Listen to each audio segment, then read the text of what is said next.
yo quiero que primeras palabras, como no puede ser menos, sean de gratitud a esta cordial invitación que me permite estar presente en un evento tan importante que cuenta con la presencia de quien fuera rector de la Universidad de Salamanca cuando yo realicé mis estudios de doctorado allá por el año 99, ¿no? Nuestro homenajeado, el profesor Ignacio Verdugo Gómez de la Torre. Por eso, muchas gracias, Carlos, por haberme invitado y estar aquí en este momento frente a ustedes.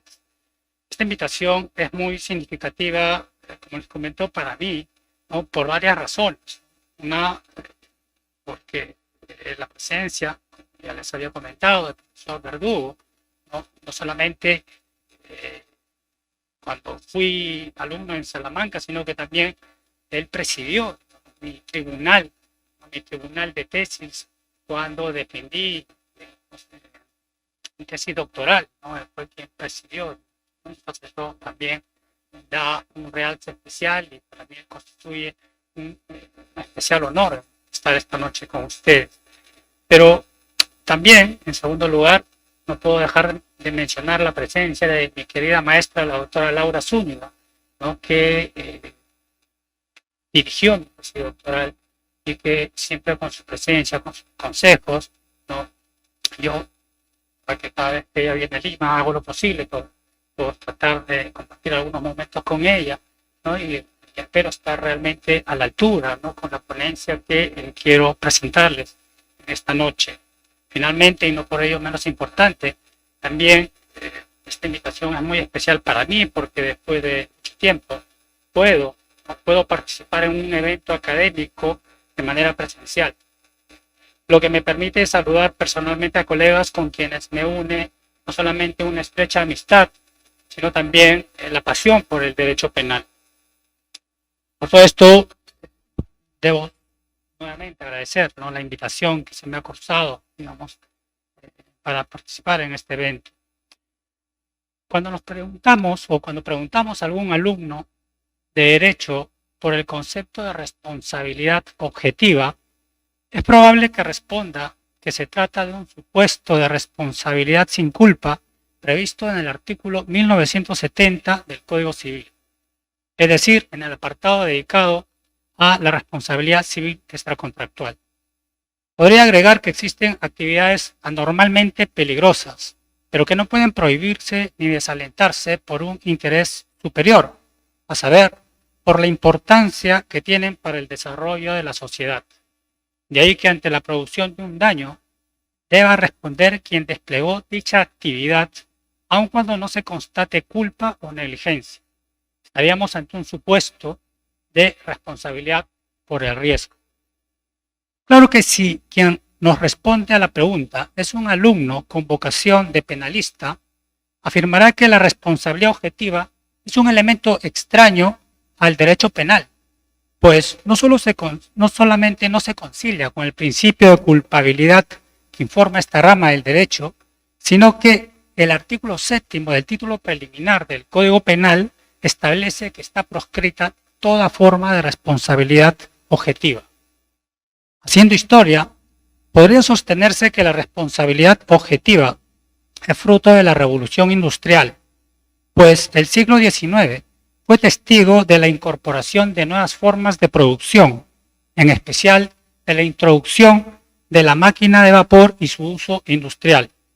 De todo ello, se producía más rápido, pero como consecuencia inevitable, se generaba un mayor número de accidentes de trabajo. La doctrina de la época se encargaría de encontrar algún fundamento a la responsabilidad objetiva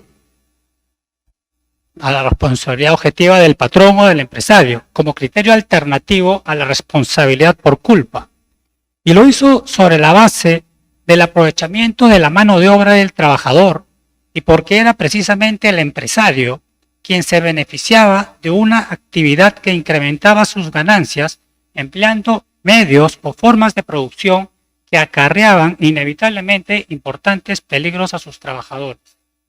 En resumen, si el empleador se beneficiaba de una actividad riesgosa y de la fuerza laboral del trabajador, era él quien debía responder de los accidentes sufridos.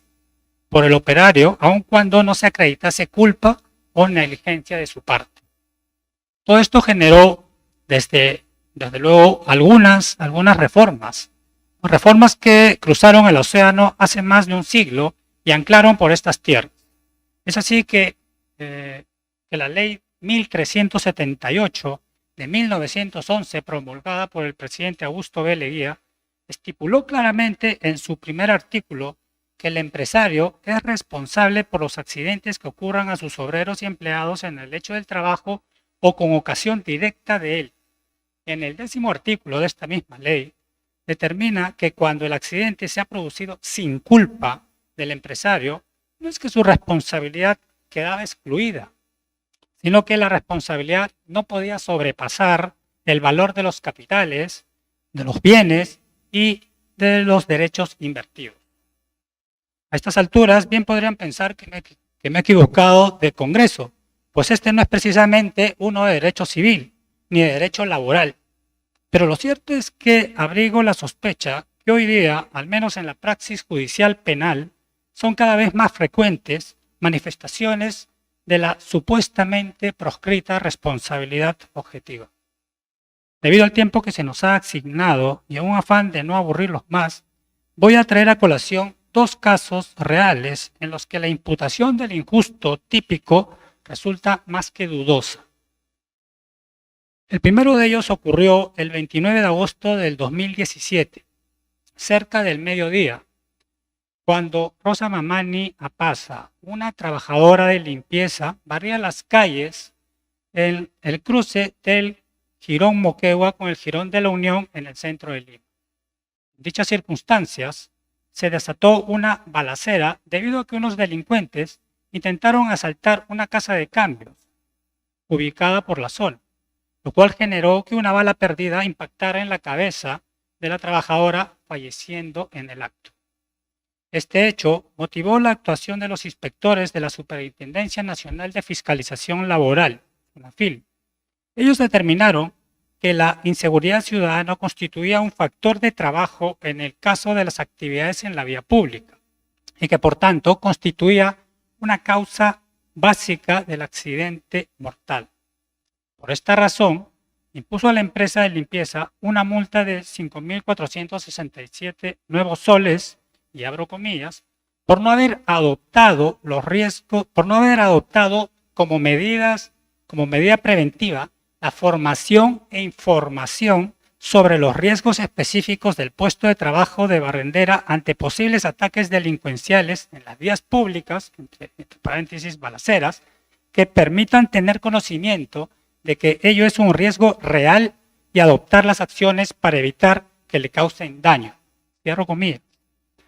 Hasta aquí ustedes podrían pensar que esta decisión encuentra quizás explicación en los criterios de imputación del ámbito laboral o el ámbito administrativo, pues al fin y al cabo estamos comentando una resolución del ente fiscalizador de la seguridad y salud en el trabajo de nuestro país. Y no me voy a detener en si puede aún afirmarse que en el derecho administrativo rige en plenitud el principio de la responsabilidad objetiva. Pero lo cierto es que este caso se derivó a una fiscalía provincial, sede en la cual se abrió investigación preliminar por el delito de atentado contra las condiciones de seguridad y salud en el trabajo, con resultado muerte, previsto en el primer y segundo párrafos del artículo 168-A del Código Penal. No podemos analizar todos los aspectos relevantes en este caso, pero sí parece importante detenernos en la valoración que se hace sobre la relación que media entre el pretendido incumplimiento de una norma laboral y el accidente mortal. De partida podría señalarse, y entiendo de manera correcta, que los criterios que la Superintendencia Nacional de Fiscalización Laboral aplica para la determinación de infracciones administrativas no son los mismos que fundamentan la responsabilidad penal. Pero incluso la propia resolución de la SUNAFIL indicó que lo que se analiza en dicho ámbito no es la causa que originó el accidente fatal de la trabajadora Rosa Mamani, ni problemas de inseguridad ciudadana, sino más bien el hecho de no brindar adecuada formación e información en seguridad y salud en el trabajo respecto de los riesgos específicos mientras realizaba sus labores de limpieza pública. como ya se dijo, en sede fiscal se abrió investigación por el delito contra la seguridad y salud en el trabajo. Es verdad que no se estaba imputando un delito de homicidio. Sin embargo, se ha de tener en cuenta que la modalidad típica que se imputó en este caso fue la modalidad agravada del segundo párrafo del artículo 168-A, en la que a fin de cuentas se echa sobre los hombros del imputado la muerte de la trabajadora.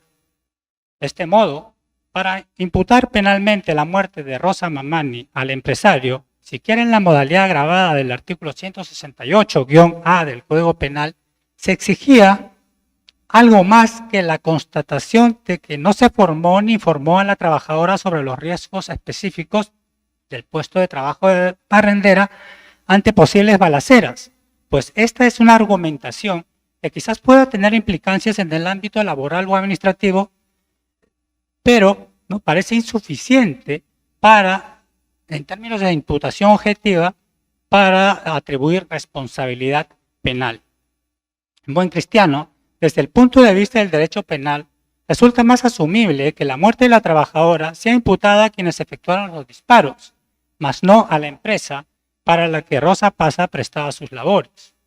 Estaremos quizás ante un hecho externo, hasta cierto punto imprevisible e irresistible, es decir, ante un caso de fuerza mayor en el que los daños sufridos por el trabajador suelen quedar asegurados por las pólizas de seguro que la empresa está obligada a contratar en beneficio de sus trabajadores, seguros que conceden beneficios por muerte natural o por los accidentes de sus trabajadores. Y es que los peligros a los que se puede exponer un trabajador cada día en su lugar de trabajo o cuando presta sus labores extramuros del local de la empresa son innumerables. Es decir, se trata de peligros hasta cierto punto imprevisibles. Y esto, que en apariencia podría ser tan solo una afirmación retórica, no lo es, digamos, cuando ¿no? se tiene en cuenta que existen tribunales ¿no? que disponen la obligación del empresario de resarcir a la víctima en situaciones en las que muy superficialmente se pretende establecer un comportamiento culpable o negligente de la empresa por cualquier tipo de peligro o riesgo. Es que son otras las razones que mueven a los jueces a pronunciamientos que colisionan con los criterios de responsabilidad por el daño, entre ellos un innegable sesgo tuitivo sobre el trabajador o sobre una víctima que se estima especialmente vulnerable, la capacidad económica de la empresa, lo que evoca inmediatamente la teoría utilitarista del deep pocket, o el hecho tan simple de que el negocio está cubierto por un seguro. Pero lo cierto es que la responsabilidad objetiva no significa responsabilidad absoluta, pues quien emprende una actividad riesgosa o peligrosa puede verse exonerado de la obligación de reparar. Así lo establece por lo demás el artículo 1972 del Código Civil, al disponer que el autor no está obligado a la reparación cuando el daño fue consecuencia del caso fortuito, fuerza mayor, del hecho determinante de tercero o de la imprudencia de quien padece el daño.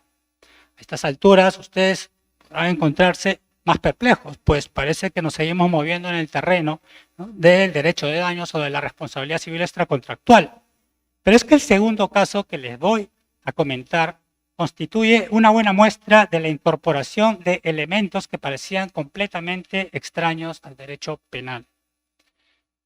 El 19 de julio del 2015, 4 técnicos de la empresa italiana Bonatti habían sido secuestrados mientras se desplazaban por una carretera libia con destino a su lugar de trabajo. Privados de comida y de las necesidades más elementales, fueron trasladados en varias oportunidades a otros refugios. En uno de dichos traslados, en convoy, realizados siempre de manera clandestina, los trabajadores secuestrados se vieron envueltos en un fuego cruzado entre sus captores y terceros desconocidos. Como informara el diario La Repubblica de Italia, en su edición del 3 de marzo del 2016, 2 de los empleados secuestrados murieron en dicha refriega. Los otros 2 técnicos de la empresa Bonatti lograron escapar tiempo después forzando una puerta y alcanzando la calle, donde fueron puestos a resguardo por policías locales. Pues bien, lo que más llamó la atención de la comunidad jurídica fue lo resuelto en la sentencia de la magistrada del Tribunal de Roma, María Paola Tomaselli. Y llamó la atención porque, en primer lugar, estableció la responsabilidad de la cúspide de la organización, a saber, de Paolo Ghirelli, presidente de la sociedad Bonatti, y de 2 de los miembros del Consejo de Administración de la empresa italiana. En segundo lugar, porque la responsabilidad que les atribuyó no fue una responsabilidad meramente administrativa o civil. No se crea, porque en este caso no se trataba de imponerle una multa por la infracción de una norma de seguridad, ¿no?, en el trabajo. No se trataba tampoco de imponerle la obligación de reparar, ¿no?, a las víctimas por el daño ocasionado. La magistrada Tomaselli condenó a todos ellos por los delitos de secuestro y homicidio. Desde luego no los condenó en calidad de autores, sino que se valió de una figura que, si bien tiene cierto predicamento en la doctrina, queda excluida expresamente en muchos ordenamientos jurídicos de nuestro entorno. La magistrada italiana condenó a los directivos de la empresa Bonatti atribuyéndoles una cooperación culposa en delito doloso. Como se sabe, en nuestro país no se admite la complicidad culposa en un hecho punible de otro, pues el legislador establece expresamente en el artículo 25 del Código Penal que la complicidad primaria o secundaria es siempre dolosa. Pero con independencia de esta precisión, resulta interesante ver cómo se van incrementando los deberes de control respecto de determinadas fuentes de peligro. Un control que, siendo extremos, parecería exigir una vigilancia permanente y constante del trabajador, un acompañamiento casi asfixiante que ya no se reduciría a los riesgos directamente vinculados a la actividad de la empresa, al lugar de trabajo o a la función específica que desarrolla cada trabajador, sino que se puede extender, sobre todo cuando las labores se prestan en el extranjero, a riesgos de carácter geopolítico o sanitario como guerras civiles, atentados terroristas, catástrofes naturales, epidemias, etc.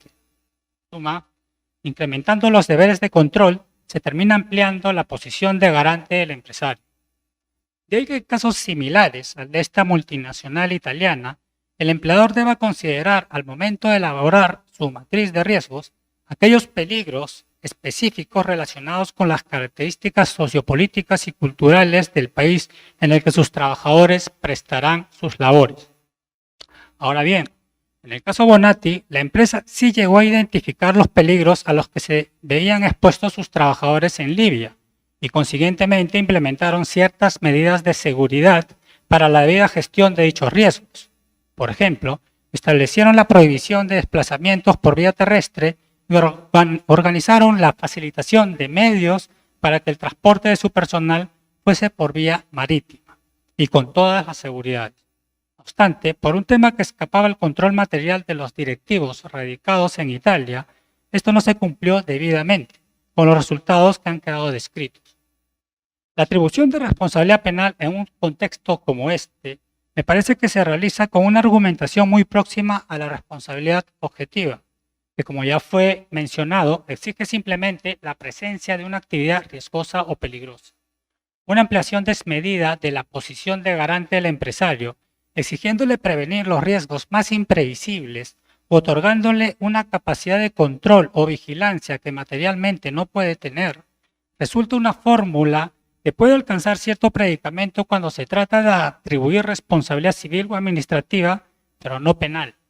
En el peor de los casos, la comisión de un evento delictivo no necesariamente determina, ¿no?, que el modelo de prevención o las medidas de seguridad aplicadas han sido deficientes.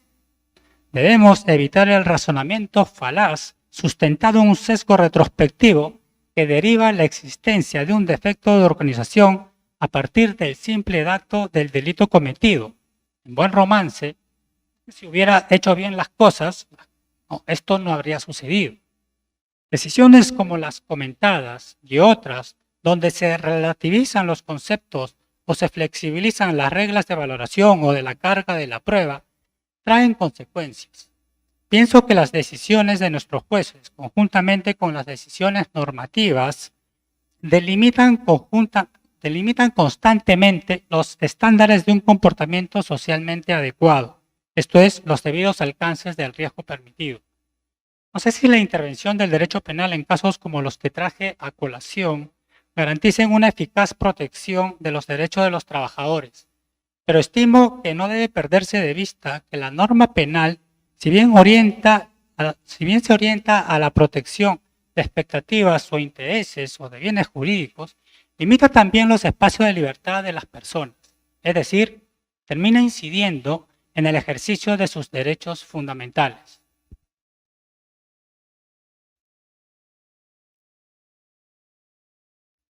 Queridos amigos, Francisco de Vitoria fue catedrático de la Universidad de Salamanca, ya se ha dicho, allá por el siglo XVI.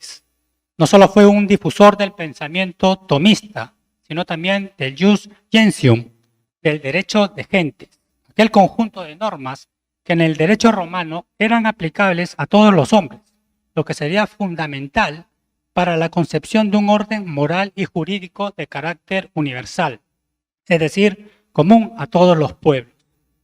El máximo representante de la Escuela de Salamanca sentó así las bases de los derechos fundamentales, pues concibió que los derechos de las personas no estaban condicionados a la pertenencia a una religión, a una cultura o a un pueblo determinado, sino que tenía su fundamento en la propia naturaleza humana y que por tanto se podían establecer con validez para todos los hombres. Hace 20 años, en una de las aulas del edificio histórico de la Universidad de Salamanca, su entonces rector, profesor, doctor honoris causa Ignacio Verdugos Gómez de la Torre, clausuraba un curso de posgrado en Derecho evocando justamente la figura de Francisco de Vitoria.